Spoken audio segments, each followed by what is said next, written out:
মাত্র 1 ঘন্টার মধ্যেই আপনার ভালোবাসার মানুষটি আপনার প্রেমের পাগল হয়ে, আপনার বশীকরণ হয়ে আপনার কাছে ছুটে আসতে বাধ্য হবে। সে আজীবনের জন্য আপনার বশ হয়ে যাবে, আপনার বাধ্য হয়ে যাবে। আপনি তাকে যা বলবেন সে তাই শুনবে, তাই করতে রাজি হবে। আপনার কথা ছাড়া সে এক চুলও নড়বে না। আজকে যে বশীকরণের নকশাটা আমি দিতেছি, এটা প্রয়োগ করার নিয়মটা খুবই সহজ। এটা আপনারা যে কেউ করতে পারবেন, আপনারা ঘরে বসেই করতে পারবেন, এটা যে কোনো দিনেই করতে পারবেন। এই নকশাটি বহু পুরাতন একটা কিতাব থেকে নেওয়া এবং এটা অত্যন্ত পাওয়ারফুল একটা বশীকরণ নকশা। এটা দিয়ে আজ পর্যন্ত যতজন এই কাজ করেছে কেউ বিফলে যায় নাই, সকলেই ভালো ফলাফল পেয়েছে। তবে অবশ্যই আপনাকে সঠিক নিয়মে করতে হবে।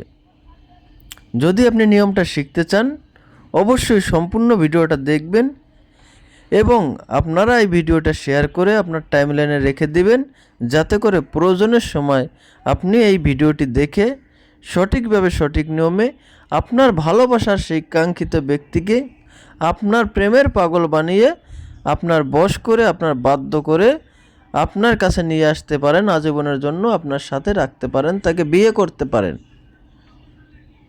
এজন্য প্রথমেই আপনাকে একটা সাদা কাগজ নিতে হবে এবং ওই সাদা কাগজের উপরে আপনারা কাম সিঁদুর দ্বারা এই নকশাটি লিখবেন। কাম সিঁদুর কোথায় পাবেন? এটা আপনারা যে কোনো সিঁদুরের দোকানে গেলেই এই কাম সিঁদুরটা পাবেন। সেখান থেকে আপনি কাম সিঁদুর এনে কাম সিঁদুর দিয়ে একটা সাদা কাগজে এই নকশাটা আমি যেভাবে লিখেছি আপনারা হুবহুব এইভাবে এই নকশাটা লিখবেন।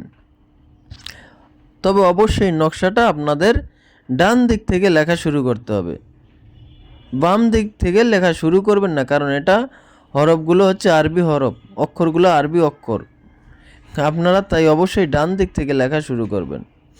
এরপরে যখন নকশাটি লেখা হয়ে যাবে, নকশার নিচে প্রথমে আপনার নামটা লিখবেন, এরপরে আপনার সেই ভালোবাসার ব্যক্তির নামটা লিখবেন। অর্থাৎ নকশার নিচে যে অমুক ও অমুক লেখা আছে আপনারা ওইখানে প্রথমে আপনার নিজের নামটা লিখবেন, তারপরে আপনার সেই ভালোবাসার কাঙ্ক্ষিত ব্যক্তির নামটা লিখবেন।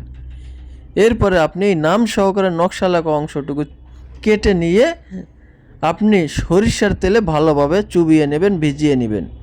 এরপরে একটা মোমবাতির আগুনে আপনারা এই নকশাটি জ্বালিয়ে দিবেন, সম্পূর্ণ নকশাটা পুড়ে ফেলবেন। দেখবেন মাত্র 1 ঘন্টার ভিতরেই আপনার সেই কাঙ্ক্ষিত ব্যক্তি, ভালোবাসার ব্যক্তি আপনার প্রেমের পাগল হয়ে, আপনার বশীকরণ হয়ে আপনার কাছে ছুটে আসতে বাধ্য হবে। ইহা পরীক্ষিত একটা নকশা।